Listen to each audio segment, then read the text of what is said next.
ரஜினிகாந்த் அவர்களோட கரியர்லேயே one of the biggest கம்பேக்னால் அது ஜெயிலர்னு சொல்லலாம். ஜெயிலர் படம் வந்து 2023 ஆகஸ்ட்டில் வந்திருந்தது. அண்ட் இந்த படம் வந்து எனக்கு பர்சனலாக ஒரு ஓகேஷான படமாக தான் இருந்துச்சு. நிறைய ஃபேன் பாய் மூமெண்ட்ஸ், நிறைய மாஸ் மூமெண்ட்ஸ், நிறைய ரீல்ஸ் எடிட்ஸ்லாம் அந்த படத்தில் இருந்தாலுமே கூட நிறைய பேருக்கு தேட்ரிக்கலாக அந்த படம் ஒர்க் ஆகிருந்தது. அண்ட் எனக்கு ஒரு ஓகேஷான படமாக தான் இருந்துச்சு ஏற்கனவே சொன்ன மாதிரி. பட் அது இப்போ மேட்டர் இல்லை. இந்த படத்தோட பார்ட் 2 இப்போ ரிலீஸ் ஆக போகுது. அண்ட் October 15 இந்த படம் ரிலீஸ் ஆக போகுது அப்படின்றத ஒரு வீடியோ விட்டு அஃபிஷியலாக கன்ஃபார்ம் பண்ணியிருக்காங்க. நெல்சன் திலீப்குமார் டைரக்ஷனில் அனிருத் மியூசிக்கில் சூப்பர் ஸ்டார் இந்த படத்தில் லீட் ரோலில் நடிக்கிறாரு. அண்ட் அவரை தாண்டி நிறைய பேர் வந்து இந்த படத்தில் நடிக்கிறாங்க.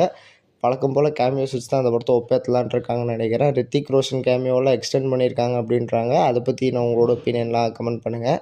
பட் நான் அதெல்லாம் பார்க்கல. ரிலீஸ் டேட் பார்த்துட்டு கொஞ்ச நாள் முன்னாடி தான் ஓம் படம் வந்து 16th அக்டோபர் ரிலீஸ் ஆகுது அப்படின்னு சொல்லியிருந்தாங்க.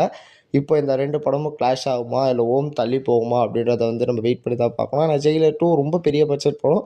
ஜெயிலர் 2 அளவுக்கு ஓமுக்கு எக்ஸ்பெக்டேஷனும் கிடையாது. ஸோ இவ்வளோ பெரிய படத்தோட கிளாஷ் விட்டால் ஓமுக்கு தான் வந்து ஒரு பெரிய பாதிப்பு வரும்னு நான் நினைக்கிறேன். ஸோ உங்களோட ஒப்பீனியன் அப்படின்றத இதை பற்றி கமெண்ட் பண்ணுங்கள். அடுத்து ஜனநாயகன் படத்துக்கு சென்சார் சர்டிஃபிகேட் கிடைக்க போகுது அப்படின்றத பற்றி நிறைய பேர் பேசிகிட்டு இருக்காங்க. கிடைச்சா ரொம்ப சந்தோஷம் தான்.